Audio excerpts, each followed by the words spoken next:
하나님 말씀은 로마서 12장 11절 한 절 말씀을 한 목소리로 합독합니다. 11절 말씀 다 같이 시작. 부지런하여 게으르지 말고 열심을 품고 주를 섬기라. 아멘. 우리 옆에 분과 인사합시다. 사랑하고 축복합니다. 우리 제목을 따라합시다. 남은 여생은 반드시 열정으로 삽시다. 할렐루야. 여러분, 저와 여러분은 지금까지 나를 위해 살아왔다면 이제 기회를 하나님 주셨어요. 남은 여생이 10년이 될지 5년이 될지 하루가 될지 모릅니다. 우리는 어쨌든 남은 인생 오늘이 마지막 종말이라 생각하고 주님 오신다 생각하는 마음을 가지고 하루하루를 살아간다면 그 하루가 얼마나 귀하고 복되겠습니까? 그런 남은 여생을 열정을 가지고 주를 위해 살 수 있는 저와 여러분 되시길 다시금 주님의 이름으로 축원합니다. 구약 성경을 보면 하나님은 아무나 데려다가 일을 시키지 않았습니다. 아무 물질이나 가져가 사용하지도 않았어요. 자원하여 드린 백성의 헌물과 기쁜 마음의 열정으로 일하고자 하는 사람들의 예배를 받으시고 그들의 삶을 쓰셨습니다. 세상에서도 성공한 사람들을 분석해보면 다양한 성공 요인들을 찾아낼 수 있습니다. 진짜 영업을 잘하는 사람들도 있고요. 시대를 앞서는 전문 지식인들도 많이 있고 수두룩 박박사가 얼마나 많습니까?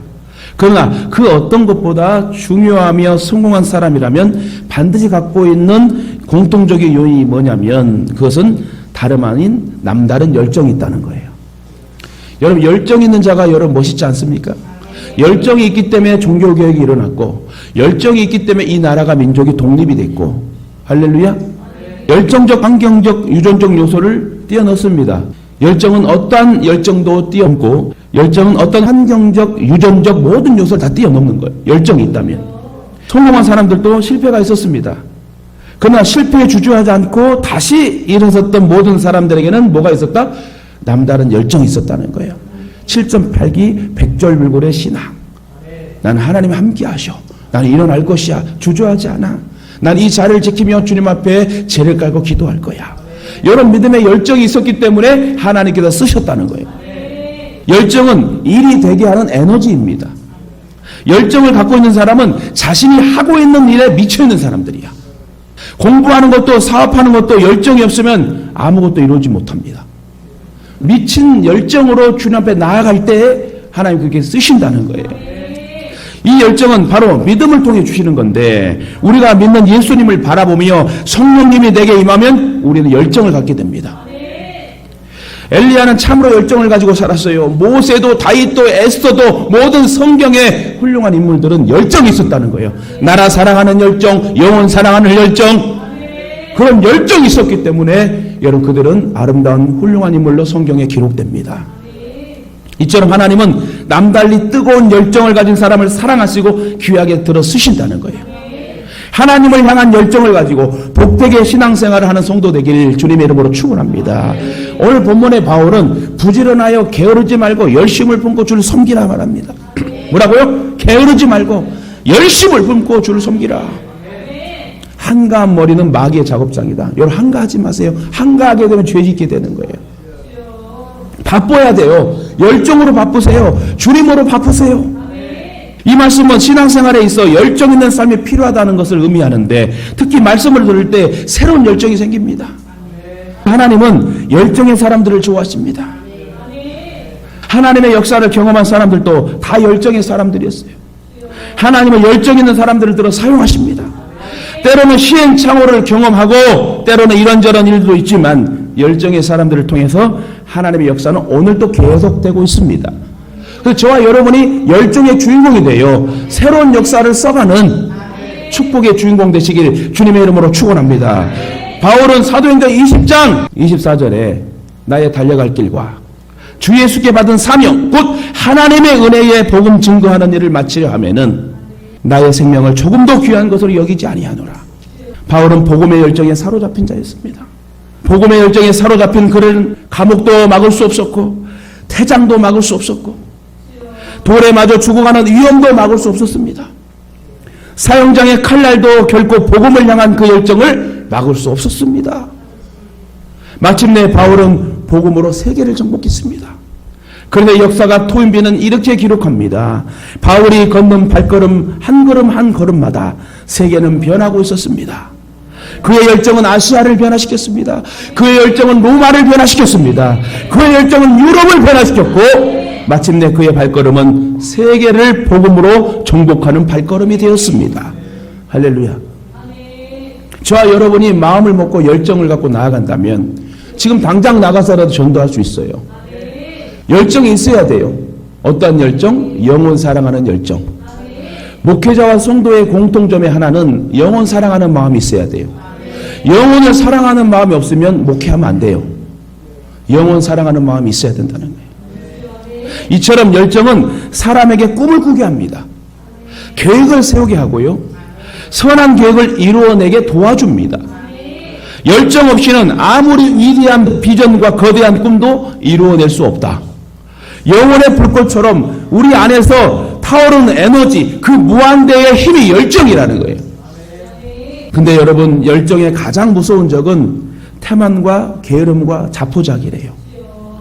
그래서 에레미야 48장 10절에 보면 여호와의 일을 태만히 게을리하는 자는 저주를 받을 것이요. 와, 하나님 말씀 무섭지 않습니까? 게을리 살면은 저주 받는데요. 여러분, 항상 우리는 열정으로 채워져야 된다는 거예요. 믿음의 열정으로 채워질 때 어떤 마귀 공격이 와도 예수 이름으로 차단할 수 있고 능력의 삶을 살 수 있다는 것입니다. 열정 없이는 아무리 위대한 비전이 꿈도 이뤄낼 수 없다고 합니다. 그러나 열정의 가장 무서운 적은 뭐라고요? 아까도 말했지만 태만과 게으름인데 열정이 없는 사람은 한가해요. 할 일이 없어. 그러니까 열정이 있는 사람은 일할 시간을 만들고 환경을 조성해요. 이거 할까 뭐 할까 항상 부지런해. 주님이 우리에게 주신 사명은 열정을 일으키며 그 열정은 평생 사명을 달성하게 해줍니다. 그러니까 열정인 사람은 항상 창조성이 있어요. 오늘 이렇게 해갖고 이렇게 준비되고 이렇게 시간을 이렇게 쪼개갖고 이렇게 하나님께 영광 돌리고 이렇게 살아야 되겠다. 열정 없는 사람, 한가한 사람은 그냥 계속 방바닥에도 방콕 TV와 친구가 돼. 사랑하는 여동가족 여러분, 하나님의 열정을 보시기 바랍니다. 하나님은 자신에게 가장 귀한 그의 아들을 우리를 구원하시기 위해 투자하셨습니다. 최고의 것을 투자하셨어요. 이는 하나님의 열정이에요. 다시 말해 하나님의 일의 성취의 방법은 열정이었습니다. 얼마나 최선을 다했느냐, 얼마나 열심을 다했느냐, 얼마나 열정적으로 그의 일에 매어 달렸느냐, 얼마나 그 일을 사모했느냐, 그것이 하나님의 방법이에요. 여러분, 얼마나 신앙으로 열정을 가지고 주님 사랑합니까? 여러분, 반드시 우리 남은 여생은 열정으로 살았으면 좋겠어요. 지금까지 나를 위한 열정으로 살았다면, 주님을 위한 열정으로 여러분 살아간다면 하나님께서 영광 받으실 줄 믿습니다. 본론으로 들어가, 그렇다면 우리는 첫째, 열정적인 삶을 살기 위해서 뭐에 힘써야 되냐? 날마다 하나님과 교제에 힘써야 돼요. 하나님께서는 우리로 하여금 하나님과 교제할 수 있도록 하기 위해 두 가지 방편을 줬는데, 첫째는 기도고 둘째는 말씀이에요. 다시 말해 첫째는 말씀이요, 둘째는 기도라고 말해도 됩니다. 우리가 교제를 한다는 건 일방적인 것이 아니에요. 쌍방해야 돼요. 연애도 여러분 통해야 되잖아요. 내가 저 여자분을 좋아한다 해서 계속 좋아하면 상사병에 걸려 죽을 수가 있어. 저 여자분도 반응을 해서 같이 쌍방 통행해야 결혼도 하고 애도 낳는 거 아니에요. 마찬가지로 저와 하나님과의, 여러분과 하나님과 관계가 쌍방 통행이잖아요. 하나님은 저와 여러분을 오기를 원해요.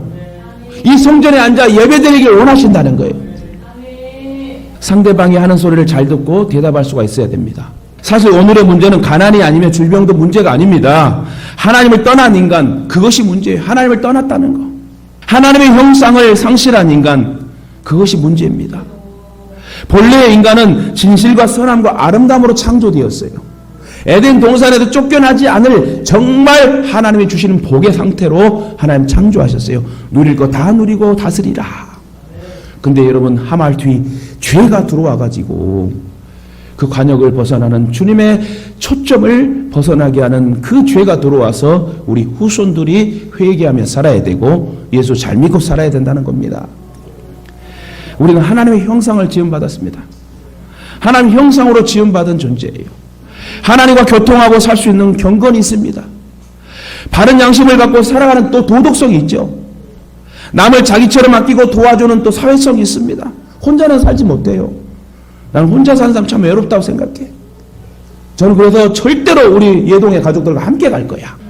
그러나 죄로 타락한 인간은 하나님과 교제하는 시간이 끊어졌고 양심을 속이고 다른 사람에게 또 부담스러운 존재로 비판하는 그런 사람이 되어갑니다. 다시 말해 하나님의 형상을 상실한 것이 인간 불행의 가장 큰 원인이다.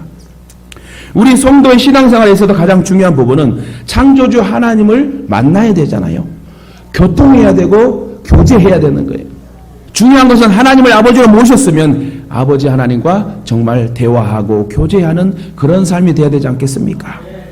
하나님과 교제하고 하나님과 동행하고 그래서 하나님 주신 능력으로 살아가는 것이 신앙이라는 거예요. 신앙생활에서도 가장 본질적인 문제가 바로 하나님을 만나 교제하는 것. 오늘 예배를 통해 하나님 만나는 것입니다. 하나님과 교제하는 일은 이 세상에도 뿐만 아니라 예수님이 재림하신 후에도 여러분 영원히 계속됩니다. 우리는 이 약속을 가지고 있기 때문에 이 경건의 신앙의 연습을 해야 되고 우리가 이 세상에다 경건을 훈련하지 않으면 절대로 이 약속을 누리지 못합니다. 예를 들어서 우리가 장로요 목사요 권사로서 신앙생활을 하고 있는데 예배 드릴 때는 거룩하고 밖에 나가서는 엉뚱하게 산다면 세상 사람들이 뭐라고 하겠습니까? 여러분 그래서 열정적인 하나님과의 교제를 통해서 신앙생활도 열정으로 하시고 날마다 하나님과 교제하는 게 정말 하나님과 인정받는 그런 신앙인이 돼야지 우리가 진짜 열정의 삶을 산다고 말할 수 있는 것입니다. 여러분 열정의 신앙을 가지고 주님과 날마다 교제하는 삶을 사시길 주님의 이름으로 축원합니다. 두 번째 열정적인 삶을 살기 위해서 하나님 말씀을 듣는 일에 힘써야 돼요. 다른 세상의 소리를 듣지 마세요. 하나님 말씀을 들으면 능력이 나타납니다. 질병이 치료되고 문제가 해결되고 소망이 생깁니다. 사실 성도된 우리들도 힘들고 어려워서 낙심될 때가 참으로 많습니다. 이렇게 열심히 살아서 뭐하지 할 때도 있고요. 공고함에 오기도 하고 우울증이 오기도 합니다. 하지만 낙심하지 말고 이때 우리에게 주어진 사명을 회복하는 시간이 돼야 된다는 거예요. 하나님께서는 오늘도 여러분 바람이나 지진이나 불과 같은 크고 극적인 것들을 통하여 말씀하는 것이 아니라 하나님께서 조용하게 우리에게 다가옵니다. 사랑하는 딸아, 사랑하는 아들아 하고 조용히 우리를 부르신 하나님이죠. 엄청 요란하게 오시는 그런 하나님이 아니다. 오늘 우리를 침체의 늪과 좌절에서 회복시켜 주시는 것은 하나님의 말씀입니다. 우리 모두 누구라도 침체에 빠질 수 있습니다. 좌절하고 절망에 빠질 수 있습니다. 하나님은 그러나 오늘도 우리의 침체의 자리에 찾아 우리 옆자리에 앉아 계세요. 사랑하는 아들아 딸아 힘내, 내가 있잖아. 내가 너에게 말씀하잖아. 내 말씀대로 살아봐. 내가 주는 하나님의 음성을 너는 듣고 살아야 돼. 오늘 여러분 옆자리 앞자리 뒷자리에 앉아 계셔서 우리와 함께 하시는 그 하나님, 그 하나님 누구라고요? 우리 아버지라는 거예요. 여러분 아버지가 편해요? 아저씨가 편해요? 우리 하나님 아버지는 아저씨가 아니에요. 그 우리 딸내미가 지나가는 아저씨한테 아저씨 나 10,000원만 그렇게 할 수 있어요? 못하는 거예요. 여러분 하나님을 그렇게 믿지 마세요. 하나님 우리 아버지라니까요. 친숙한 아버지, 나를 도우시고 살리고 책임져 주신 아버지. 아저씨는 그렇게 못해. 아저씨는 그냥 지나가는 것뿐이야. 아버지는 항상 상주하죠. 요걸 아셔야 된다. 따라합시다. 아버지는 상주하시고 아저씨는 지나간다. 알겠어요? 아버지 하나님 항상 상주하잖아요. 아저씨가 여러분 어떻게 우리 가족도 아닌데 아저씨가 우리 집에 살 수 있어? 아니란 얘기예요. 아저씨는 그냥 지나갈 뿐이라는 거예요. 여러분 오늘 우리에게 말씀하신 하나님의 세미한 소리에 귀를 기울이고 열정의 삶을 살면서 주어진 사명을 잘 감당하세요. 여러분 부하게도 덜하게도 적당하게 사는 것 복이에요. 여러분 부하게 되면 욕심이 생깁니다. 너무 가난하면 정말 짜증나게 됩니다. 적당히 하나님 주신 복을 받으면서 우리가 교회를 세워가고 내 가족들과 자녀들과 함께 예배드리고 살다가 천국 가는 거지, 한 500년도 진짜 살지 못하는 100년도 못 사는 우리의 인생이 여러분 진짜 하나님의 은혜의 말씀을 잘 듣고 살아야 되지 않겠어요? 시간도 없는데 세상의 소리 듣고 뭔 소리 듣고 뭔 소리 듣고 그러지 맙시다. 힘들고 어려울 때 하나님의 음성을 들읍시다. 그러면 하나님께서 아들아 딸아 내가 함께 하지 않느냐? 너는 왜 기도할 수 있는데 염려하느냐? 왜 나를 찾고 나를 찾으면 되는데 너는 실망하고 좌절하고 있느냐? 왜 너는 이렇게 믿음이 없느냐? 예수님이 항상 병자를 오실 때 뭐라고 물고 고치십니까? 믿음이 있느냐 물어봐요. 네가 믿음이 있느냐? 여러분 믿음이 있습니까? 그럼 여러분 믿음대로 된대요. 그 믿음을 가지고 하나님이 상 주실 것을 믿고 나오시란 말이에요. 할렐루야. 마지막으로 하나 더 하고 마칠게요. 열정적인 삶을 살기 위해서는 예배가 회복돼야 된다는 거예요. 오늘 우리가 사는 삶에는 문제없는 삶이 없습니다. 항상 문제예요. 물론 성도들에게 문제도 있을 수 있습니다. 그러나 문제가 있을지라도, 환난과 역경과 고난이 있을지라도 하나님을 향하여 소망의 닻을 높게 펼쳐야 된다는 거예요. 무엇보다도 신앙생활의 성공 요건은 열심을 품고 하나님을 바라보느냐 하는 것에 달려있다. 우리가 하나님 앞에 설 때 헌신자의 자세로 서야 됩니다. 헌신자는 우선 그 마음에 열정이 가득해요. 다른 게 아니라 하나만 봐, 하나만. 특히 하나님을 향한 열정이 가득합니다. 하나님을 사랑하고 하나님을 향한 열정은 환경을 뒤집고 상황을 뒤집는 능력이 있습니다. 할렐루야. 그래서 성도된 우리들의 삶의 성패는 예배라, 예배. 예배만 잘 들으면, 예배만 순응하면 다른 모든 것들은 정리가 되는 거예요. 예배가 안 되니까 자꾸 띄엄띄엄 가뭄에 콩나듯 그렇게 하지 말자는 거예요. 이 주일만큼이라도 하나님 앞에 열정을 가지고 나는 이 주일은 죽어도 나는 예배에 나와야 되겠다. 예배의 감격을 잃어버리고 예배에 실패한 사람은 성도로서 아무런 표징도 내세울 것이 없습니다. 반면 다른 것 다 잃었어도 예배가 아직 살아있고 예배의 감격이 있는 사람은 다시 일어설 수 있어요. 하나님을 향한 예배는 언제 어디서나 목말라야 돼요. 사슴이 시냇물을 찾듯이 갈급해야 된다는 거예요. 사슴이 엄청 평생에 2번 크게 여러분 소리를 지른대요. 짝짓기 할 때 짝질 상대를 찾기 위해서, 자기를 표현하기 위해서 소리를 지르고, 또 한때는 엄청나게 목마를 때 그렇게 괴성을 지른다고 합니다. 마찬가지로 우리가 목마름으로 우리가 갈급하게 주님을 찾을 수 있는 열정이 있어야 돼요. 하나님을 향한 예배는 늘 배가 고파야 돼. 신학자 토저는 말하기를 하나님께서 사람을 부르셔서 먼저 예배자로 만드시고 그 후에 일하는 자로 만드신다. 하나님의 일을 하기 전에 예배자로 부르신대요. 예배가 된 사람이 봉사도 하는 거예요. 근데 예배가 안 되고 봉사하면 이제 시험이 들어. 그렇지 않아요? 보면은 예배가 된 사람, 믿음이 있는 사람들은 강대상을 닦아도 주여 하고 정말 기쁨으로 해. 근데 예배가 되지 않는 사람, 믿음이 없고 시험 들기 딱 좋은 사람들은 그냥 뭐만 해도 저 권사가 저거 봐봐 저 청소 안 했네 저거 이럴 수 있다는 거예요. 근데 예배가 되고 은혜를 받은 사람은 다 은혜가 되는, 다 품을 수 있어. 오늘 설교하는 목사님이 겁나 이뻐 보일 거야. 근데 예배가 되지 않는 사람은 우리 목사님 오늘 한쪽만 쌍꺼풀 대갖고 막 별거 다 보고 있어. 오늘 목사님 오늘 양복에 뭐가 붙었니 안 붙었니 이것만 봐. 예배가 된 사람은 그냥 뭐 입술만 보면서 아이고 아멘 아멘 아멘 아멘 막 그래. 어떤 분은 너무 은혜 받으니까 부흥회 가면요, 기도원 가면은 아멘 아멘 아멘 아멘 이런 사람도 있어. 여러분 그렇게 하면 아마 나 너무 좋을 것 같으냐. 근데 열심을 막 해가 설교를 해도 아멘도 없이 막 이래버리면 얼마나 힘이 빠지겠어요. 여러분 그래서 키에르 케고르는 관객과 배우의 비유로 예배를 보는 자와 드리는 자로 설명을 한번 했는데요. 관객은 연극을 보는 자요, 배우는 연극을 드리는 자다. 잘 들어보세요. 예배를 드릴 때도 우리가 드리는 자라면 하나님은 보시며 받으시는 분이에요. 그죠? 그렇게 우리는 관객이 아니라 배우가 돼야 돼. 왜요? 다시 말합니다. 우리가 하나님 앞에 예배를 드리는 관객이 아니라 배우가 돼야 돼. 이처럼 우리들도 배우가 가져야 할 자세를 통하여 참으로 예배드리는 태도를 깨달아야 되는데, 한번 정리해서 말씀드릴게요. 제가 이 말씀을 연구하면서 보니까 진짜 맞는 말이야. 배우는 늦지 않아요. 그죠? 그래서 첫째, 배우는 절대 늦지 않는다. 늦으면 연극이 되지 않잖아요.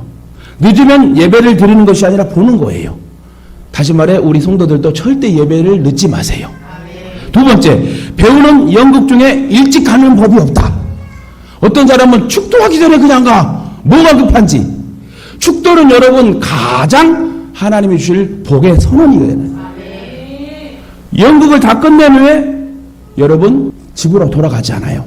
숙소로 돌아가 다시 또 연습을 하잖아요, 배우들은. 그죠? 세 번째, 배우는 절대 졸지 않는다. 그러나 관객은 졸면서 본다. 예배 시간에 졸면 예배를 드리는 이가 아니라 예배를 보는 거예요. 침례 요한이 소속되던 쿰만 공동체에서는요, 예배 시간에 조는 이에게 한 달간 예배에 나오지 못하도록 규정을 두었대요. 또 네 번째, 배우는 연극의 내용을 분명히 파악한다. 그죠? 배우가 연극해야 될 이 줄거리를 알고 연극을 해야지. 내가 지나가는 아줌마 역할을 해야 되는데 공주 역할을 해버려, 몰라가지고. 그럼 그 연극이 되겠습니까? 다시 말해, 저와 여러분은 이 설교의 하나님 말씀의 줄거리를 잘 알아들어야 된다는 거예요. 딴 생각 절대 하면 안 돼요. 이따가 분명히 점심은 여러분 먹을 거잖아요. 점심 먹기 전에 영적 하나님 말씀 먹어야 이 육적인 음식도 잘 소화되게 될 줄 믿습니다. 다섯 번째, 배우는 감정을 줘요. 감정을 주는 이가 배우요, 감정을 받는 이가 관객이다. 다시 말해, 배우는 울리고 관객은 운다. 배우가 웃기면 관객은 웃는다. 배우가 슬프게 하면 관객은 슬퍼한다. 감정을 만들어줄 줄 아는 이가 배우다. 다시 말해, 하나님 앞에 우리가 예배 드릴 때 정말 신령과 진정으로 하나님 앞에 감동을 주는 예배자가 돼야 되는 거예요. 이해 가세요? 여섯 번째, 배우는 아무렇게나 옷을 입지 않는다. 배우는 배우 옷이 있습니다. 주일만큼은 여러분 정성스러운 옷을 입으란 얘기예요. 그냥 쓰리빠 짝짝 끌고 오지 말고 그냥 좋은 옷으로, 좋은 옷이 없으면 정성스러운, 우리 남전도들 형 보면 참 저는 감동을 먹어요. 딱 진짜 국회의원들 아니야. 진짜 너무 젠틀하고 양복이 200만 원짜리 같아, 다 그냥. 오늘 너무 멋져. 이건 뭐예요? 주일만큼은 정성으로 하나님 옷을 입는 거예요. 그죠? 관객은 근데 어떻게 해요? 관객은 그냥 반팔 입고 와. 반바지 입고 양말도 안 신고 와. 그래, 안 그래요? 근데 배우는 어때요? 배우에 걸맞는 옷을 입어야 돼. 협찬을 받든 사서 입든. 마찬가지로 우리도 주일날 교회에 올 때는 하나님 앞에 정성스럽게 옷을 입고 오라는 얘기예요. 이해 가시죠? 일곱 번째, 배우는 관객을 만족해 하는데 온 정신을 집중한다. 그래, 안 그래요? 진짜 리얼리티 가게 슬픈 연기를 하든 너무나 코미디 같은 기쁜 연기를 하든 배우는 관객들에게 감동을 줘야 돼. 마찬가지로 우리들도 하나님 앞에 온 정신을 가지고 전 인격을 가지고 하나님께 드리는 예배가 신령과 진정의 예배라는 거예요. 그렇습니다. 우리들도 하나님을 만나는 감격에 흥분할 줄도 알아야 돼요. 벅찬 감격에 막 소리를 지를 수도 있어야 돼요. 예전에 제가 구루터기 찬양단 인도할 때 찬양 인도하면요, 앞에서 몇 사람들이 막 청년들이 일어나가지고 막 눈물을 흘리면서 찬양하면요, 너무 은혜가 돼요. 오늘 저도 담임 목회자가 돼가지고 우리 이 성전에서 설교를 할 때에 아멘 아멘 하면은 힘이 돼야 안 돼요? 힘이 됩니다. 그래서 여러분, 중요한 것은 우리가 너무 좋아서 박수도 칠 줄 알아야 되고 손을 들고 찬송할 줄도 알아야 돼. 우리가 하나님과 예배 드릴 때에 흥분할 줄 알아야 돼요. 나쁜 흥분이 아니라, 세상에 열받은 흥분이 아니라 하나님 앞에 내가 감사해서 감격으로 찬양할 수 있는 그런 예배가 너무 드라마보다 더 재밌고 요즘 잘 나가는 영화보다 더 재밌을 수 있는 그런 예배가 돼야 되지 않겠습니까? 그래야 여러분 한 주간의 삶이 힘있게 살지 않겠습니까? 그런데 예배 잘 드려야 한 주간 편안해요. 이처럼 감정을 줄 줄 아는 이가 예배를 온전히 드린 사람이에요. 진정한 예배가 무너진 이 시대에 진정한 예배를 드린 성도 되기를 주님의 이름으로 축원합니다. 잃어버린 예배의 열정을 회복하는 성도가 되시길 주님의 이름으로 축원합니다. 우리의 남은 여생 예배 회복으로부터 성도다운 삶이 다시 시작되길 주님의 이름으로 축원합니다. 말씀과 기도와 찬양, 하나님을 향한 열정이 다시 회복되시길 주님의 이름으로 축원합니다. 식어가던 우리의 신앙의 불씨를 다시 살리는 열정의 성도가 되길 주님의 이름으로 축원합니다. 말씀 맺겠습니다. 삶이란 사람이 태어나도 죽는 모든 걸 말합니다. 그리고 삶이란 사람과의 관계를 삶이라고 그러지요. 누구도 혼자 유아 독존식으로 살아갈 수 없습니다. 가족이든 교회든 직장이든 아니면 국가나 사회라는 큰 테두리 안에서 서로를 의식하며 관계 속에 살아가는 것이 사회고 삶입니다. 만약 나만 좋으면 된다는, 내게만 편리하고 내게만 부담 없으면 된다는 개인주의적인 발상이라면 그것은 결국 개인과 교회 그리고 사회를 병들게 하고 맙니다. 이렇듯 성도의 삶은 하나님의 영광을 나타내는 열정의 삶이어야 됩니다.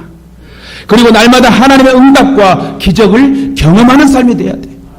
예수 믿는 사람이 좋은 결과물이 막 넘쳐나야지. 이거는 내가 믿는데도 왜 세상 사람보다 못하지? 이런 생각을 갖고 사니까 그러는 거예요.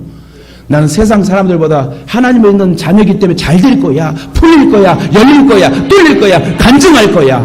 이런 믿음으로 여러분 긍정의 마인드를 가지고 주여 하고 찬송하며 나아간다면 하나님께도 여러분 우리를 보시지 않겠습니까? 근데 예수 믿어도 그냥 주여 날마다 주여만 찾아 전부여 의지 없어서 여러분 내 영혼에 햇빛 비치니 하면서 항상 힘있게 살면은 하나님 그렇게 살게 하신다는 거예요. 하나님 오늘 또 우리에게 복을 주시기 위하여 예배에 초청했습니다. 하나님 날마다 우리의 필요에 주목하시고 계시며 그런 필요들을 채워주시길 원하는 분이 하나님 아버지입니다. 이처럼 성도의 삶은 자신과 이 시대를 향한 하나님의 목적이 무엇인지를 알아서 그 일에 자신을 드리는 거예요. 이를 위해 성도는 열정 있는 삶을 살아야 된다는 거예요. 신앙생활은 열정이 있어야 돼요. 열정 있는 사람이 능력 있는 삶을 살아갈 수 있습니다. 때론 열정이 있더라도 일이 풀리지 않을 때가 있습니다만은 열정이 있더라도 앞뒤 좌우가 막힐 수 있습니다만은 그래도 포기하고 싶을 때가 있겠지만 그러나 열정의 불은 꺼지지 않습니다. 그 불이 다시 일어난 불씨가 되기 때문에 절대 그 열정의 불은 꺼지지 않습니다. 그 불씨가 있어야 거기에 성령님의 은혜로 부흥의 역사가 일어나는 거예요. 우리 마음속에 용광로처럼 항상 불이 붙어있기를 주님의 이름으로 축원합니다. 그래야 우리가 인생에도 성공할 수 있는 거예요. 이것이 식으면 우리의 인생에 갖가지 문제가 생깁니다. 주님을 향한 믿음의 열정이 막 기쁨으로 막 새록새록 올라갈 때에 여러분 질병도 떠나가는 거고 문제 해결되는 거고 자녀가 솔솔 잘 풀리는 거예요. 그러니까 여러분 걱정하지 마세요 제발. 여러분 예배 드릴 때마다 표정이 항상 밝았으면 좋겠어요.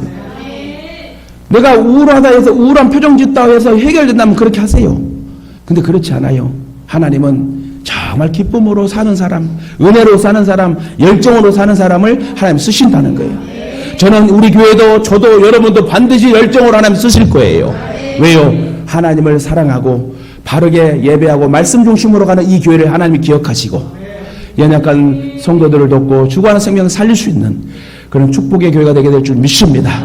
저는 나중에 큰 부흥회를 다닐 때 저와 여러분 같이 다닐 거예요. 얼마나 재밌게 행복하겠어요. 그렇게 같이 가갖고 맛있는 것도 우리 사 먹고 전도도 하고 우리가 마을을 세워가며 하나님 앞에 영광 돌리며 후손이 여기서 세례를 많이 받을 수 있는 교회가 될 수 있도록 우리 부모 세대가 우리 잘하고 열정으로 잘하다가 그 열정을 우리 자녀들에게 물려줍시다. 하나님을 사랑하는 성도는 하나님께 뜻을 다해야 됩니다. 열정을 가져 열심을 가져야 됩니다. 부지런하여 게으르지 말고 열심을 품고 주를 섬기려 합니다. 하나님을 향한 열정이 식지 않도록 하기 위하여 가장 좋은 방법이 하나 있어요. 그것은 자신을 향한 하나님의 사랑을 기억하는 거. 뭔 말이냐면 하나님이 나를 사랑한다는 것을 기억하래요. 물어봅시다. 하나님이 여러분을 사랑하십니까? 그걸 기억하라는 거예요. 내가 멍할 때, 좀 한가할 때, 우울함이 올 때, 하나님 날 사랑하시지? 하나님 해결해 주시지? 이런 걸 기억하라는 거예요. 할렐루야? 따라합시다. 하나님은 어제도, 오늘도, 내일도 나를 열정을 다해 사랑하십니다. 믿으십니까?